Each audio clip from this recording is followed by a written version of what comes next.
Nous sommes ensemble pour la deuxième partie de l'Africa Newsroom et ils sont toujours avec nous sur ce plateau, Hamid Chriette, Emmanuel Dupuis et Mary Mayulu Nyamba. À présent, notre grand angle.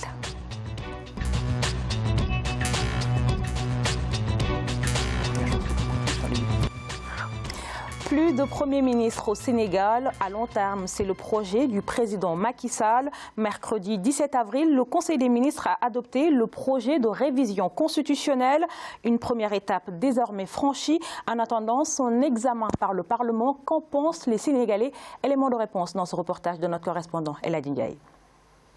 Le poste de Premier ministre bientôt supprimé au Sénégal, le gouvernement a adopté ce mercredi 17 avril 2019 le projet de révision de la Constitution. Le dit projet devrait mener à la suppression du poste de Premier ministre. Le chef de l'État Macky Sall avait annoncé sa décision de se passer de Premier ministre le 6 avril, quelques jours après sa prestation de serment. Donc je pense que ce n'est pas quelque chose de grave ou de dramatique, c'est quelque chose qui est dans l'ordre normal de la nouvelle organisation qu'il veut amener pour avoir de meilleurs résultats. Maintenant, il faut l'attendre et le prendre au résultat. Je dirais même que c'est une sanction qui ne dit pas son nom. Parce que la lenteur dans l'administration, c'est ce qu'est en train de vouloir sanctionner le président de la République, Macky Sall. Cette mesure permettra au président de conduire ses politiques et d'accélérer les transformations de l'économie sénégalaise. Par contre, certains Sénégalais estiment que cette mesure renforcera seul les pouvoirs du président Macky Sall. Ce que Macky Sall veut faire est anormal. Il veut tout mettre sur lui. Le poste de Premier ministre est très important ici. Déjà, il a assez de charges sur lui. En tant que président, il a beaucoup de choses à faire. Donc s'il veut encore gérer ce poste, est-ce qu'il aura le temps? Je pense qu'il a d'autres calculs comme un bon politicien. Ce texte va être soumis pour approbation à l'Assemblée nationale. Pour rappel, le Sénégal, sous la présidence de Léopold Sédar Senghor, s'était déjà passé de Premier ministre dans les années 1960 et au début des années 1980 sous celle d'Abdou Diouf. Hamid Chriette, selon vous, pourquoi le président Macky Sall veut supprimer le poste de Premier ministre? Écoutez, Macky Sall, on sait très bien que dans ces élections-là, il a été extrêmement affaibli. Il est en train d'anticiper peut-être son échec aux élections législatives qui vont être organisées dans un an, je crois très bien. Dans 2 ans, 1 an, si je ne me trompe pas, dans 1 an, 2 ans. Et je crois qu'il est en train d'essayer d'anticiper en tout cas cela, pour ne pas avoir une sorte de cohabitation. Ça, moi, c'est mon analyse, c'est ce que je pense. On voit très bien que Macky Sall, quelles a été réellement ses réalisations? J'en connais pas, franchement. Il n'a pas fait beaucoup de réalisations au Sénégal. Il y en a quand même quelques-uns. Comparé par exemple à Wade, je ne vois absolument pas ce qu'il a fait. En tout cas, la société civile que je connais au Sénégal n'est absolument pas satisfait en tout cas de ce que fait aujourd'hui Macky Sall. Il y a un recul aussi sur la question des droits de l'homme. Je rappelle que beaucoup de militants ont été chassés du Sénégal à cause de Macky Sall. Je ne veux pas ici répéter les grands périples. Par exemple, le blogueur Makela que vous avez reçu ici, il vivait notamment au Sénégal, il a été chassé. Donc je crois que vraiment, voilà, c'est pas aujourd'hui en tout cas la chose la plus importante sur la question du Premier ministre. Il y a des choses qui sont beaucoup plus importantes sur la question de la corruption, l'indépendance de la justice au Sénégal, la répartition des richesses, la libéralisation de l'économie. Donc il y a pas mal de choses que je crois qui sont beaucoup plus importantes pour les Sénégalais. Emmanuel Dupuis, en supprimant le poste de Premier ministre, le président Macky Sall fait basculer le Sénégal dans un régime présidentiel. Qu'est-ce que cela va changer concrètement au Sénégal? Déjà, ce n'est pas le premier à le faire. Oui. Il ne faut pas chercher très loin. Le président Macky Sall fait exactement comme a fait le président Ouattara quand il a lancé, en octobre 2016, la réforme de la Constitution, où il y a effectivement eu la suppression du poste du Premier ministre avec l'élection d'un vice-président. Parce que ce qui est en cause ou en question, ce n'est pas forcément la suppression du poste de Premier ministre, c'est la nomination d'un vice-président, avec la logique d'un ticket présidentiel, qui fait que, évidemment, comme le disait Hamid, on évite une majorité. Pire, on va sans doute avoir une sorte de répartition, un président Macky Sall, qui va se doter d'un vice-président, qui va bloquer ou figer... On ne connaît pas encore les contours de ce projet. Pas encore, mais vraisemblablement, en tout cas, c'est comme ça que je l'analyse. Parce que si on regarde le cas ivoirien, d'ailleurs, c'est à peu près la même mécanique. Hein. Il y a d'abord eu une résolution votée au Conseil des ministres, ensuite l'Assemblée s'en est emparée, a voté, comme le précise la Constitution, ou comme pourrait le voter les 3/5 de l'Assemblée parlementaire, majorité qualifiée, et ensuite on soumet au référendum. Et pourquoi cela est un changement politique plus important qu'il n'y paraît? Majeur.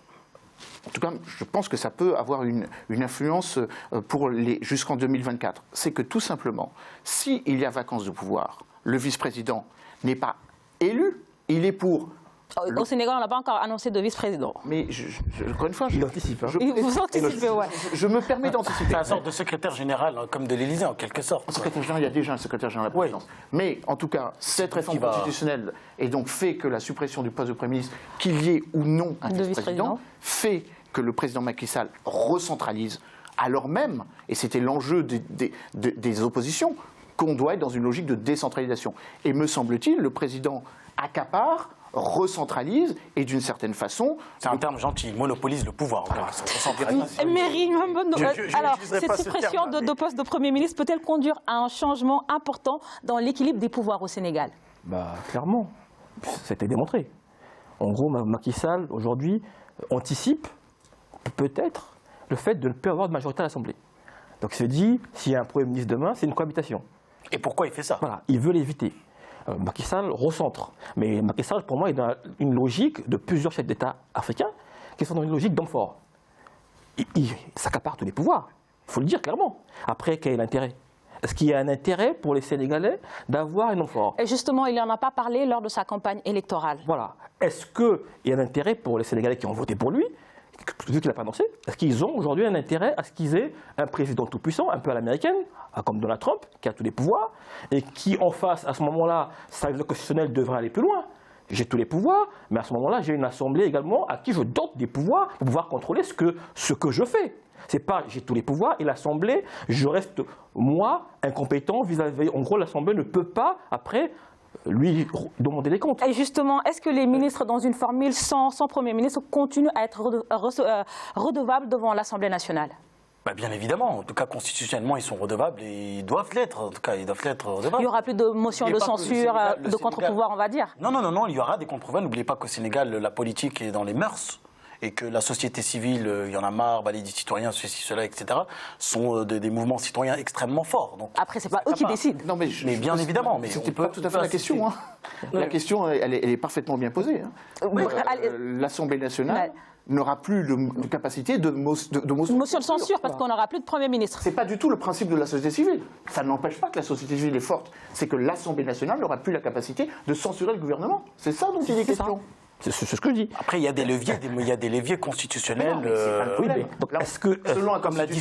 Comme la dissolution, c'est en cas d'échec législatif. Donc attendons de voir les élections.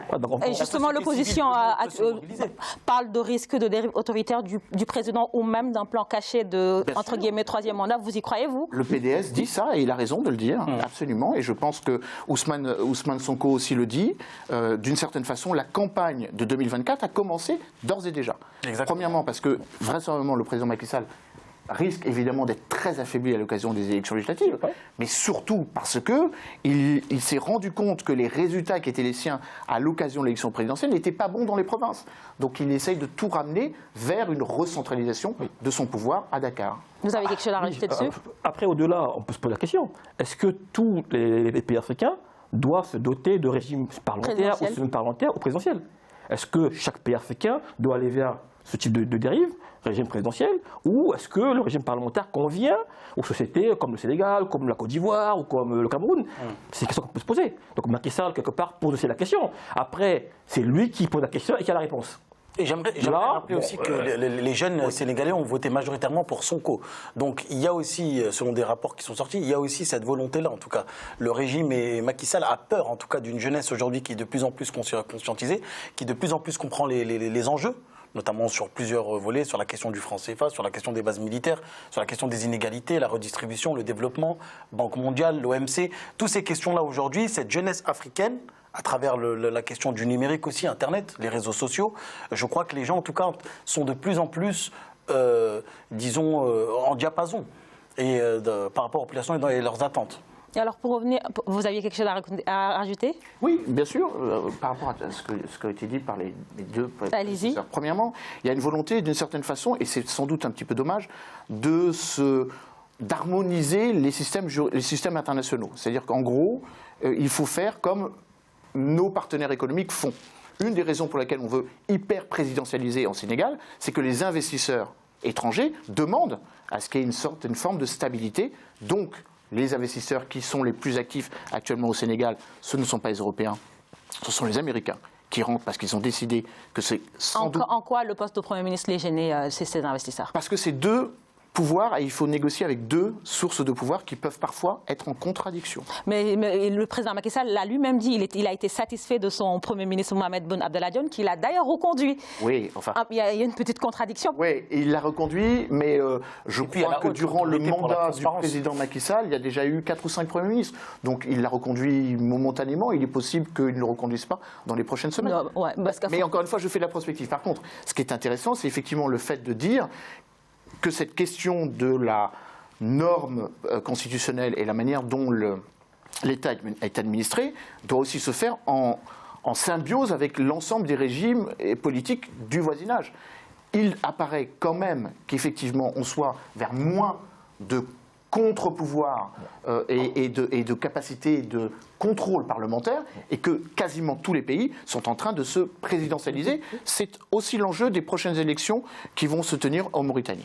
J'aimerais, si vous me permettez, rajouter 2 éléments. Oui. Il y a les éléments, il y a l'autorité du contrôle contre la corruption au Sénégal, contre la transparence publique, qui avait instauré d'ailleurs Macky Sall. Je pense que c'est une institution, voilà, une institution indépendante, ça il faut le rappeler.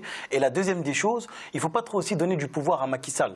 On voit très bien aussi qu'au Sénégal... Mais ça passera comme lettre à la poste, vu qu'il est majoritaire à l'Assemblée nationale. Mais laissez-moi juste terminer. Il a quand même été élu. Hein. Vous avez oublié une équation qui est très importante. C'est la question aussi des mourides et la question aussi des confréries. On sait très bien que Macky Sall est parti négocier avec les Tijani et les... Après c'est la vérité des urnes qui est sortie. C'est pas une question de confrérie ou quoi que ce soit. Ils ont quand même un contre-pouvoir. Il ne faut pas oublier les confréries, notamment les mourides et les Tijani, ont ce contre-pouvoir-là, et plus les sociétés civiles. Et ça, je crois qu'il faut simplement le noter. Voilà, ils ont ce contre-pouvoir. Il ne faut pas trop aussi lui donner du pouvoir. Alors, Monsieur Mieri, pour revenir à ce projet, on va le dire, il touchera quand même 20 articles qui n'ont jusqu'ici été lus que par ses rédacteurs et les ministres qui l'ont adopté ce mercredi. La population, dans tout cela, on a envie de savoir, en fait, parce qu'il faut savoir, changer de régime politique, cela nécessite un débat dans l'espace politique sénégalais, sachant que les Sénégalais sont très friands de politique. Et ça a été dit. Les Sénégalais sont friands de politique. Il y a pas mal de la société civile, il y a pas mal d'associations qui œuvrent, exactement, qui essaient de contrôler, d'interpeller les politiciens sénégalais. Donc moi je pense que Macky Sall, il pose une question qui a le mérite d'être posée. Pourquoi pas? Mais à ce moment-là, il ne peut pas faire les questions et les réponses. Donc il pose une question. Qu'est-ce qu'il aurait fallu qu'il fasse? Pour moi, il a été élu il n'y a pas longtemps, il a fait une campagne, il aurait pu, dans son projet, proposer cela. Et les Sénégalais qui ont voté pour lui auraient pu, à ce moment-là, avant d'aller au vote, se dire « bon, je vais voter pour Macky Sall ». Derrière, il y a aussi ça parmi les différents points qu'il propose pour les 5 ans et 7 ans à venir. Selon vous, pourquoi il n'en a pas parlé dans sa campagne électorale? C'est ce qu'on appelle une surprise électorale. Effectivement, il n'en a même pas parlé à ses ministres. Je rappelle que la question de la suppression du poste de Premier ministre a été présentée le 6 avril, la veille la surprise générale du Conseil des ministres. Beaucoup de ces ministres, peut-être qu'il a eu des instructions. La trentaine des ministres, là aussi, il avait promis, moi je suis tout à fait d'accord avec vous, un président nouvellement élu, quel qu'il soit, dans n'importe quel pays du monde, doit mettre en application le programme pour lequel il a été élu. Une des décisions qui devait être prise, c'est la réduction du nombre de ministres. Et on en est de nouveau à 32, sans les secrétaires d'État. Donc, de ce point de vue-là, je pense que le président Macky Sall fait comme bon lui semble, ne correspond pas tout à fait au programme électoral qu'il a défendu. Ça pose un problème de démocratie. Mais s'il en avait un. Il a été élu, hein, parce qu'il est démocratiquement. Juste une phrase par rapport à l'appétence des Sénégalais pour la chose politique. C'est vrai, la chose publique et la question politique. Il y a quand même une restriction du champ politique. Je rappelle que le Conseil constitutionnel a invalidé les 14 candidats qui devaient se présenter, réduit à 5, avec 2 candidats qui sont, on le sait, majoritaires, le PDS et le Parti socialiste, qui n'ont pas pu participer au vote. Donc, il y aura sans doute un référendum et il sera gagné. Il y aura sans doute une majorité qualifiée des 3/5 qui va aller vers ce plébiscite. Est-ce que ça représente vraiment ce que les Sénégalais pensent être la meilleure solution? C'est une question Je ne suis pas sénégalais, donc je ne me permettrai pas d'y répondre, mais c'est quand même une question qui m'a d'être posée. Oui. Il y a aussi un troisième élément qu'on a oublié, c'est la question aussi de la diaspora sénégalaise, qui a été extrêmement mobilisée et qui a voté majoritairement pour Sonko. Ça aussi, je crois que c'est très important de le signaler. Cette diaspora sénégalaise que je connais très bien est très active et je crois aussi qu'elle sera de plus en plus, en tout cas, exigeante et vigilante. Alors, on va marquer une courte pause. On se retrouve dans quelques instants pour la troisième et dernière partie de l'Africa Newsroom.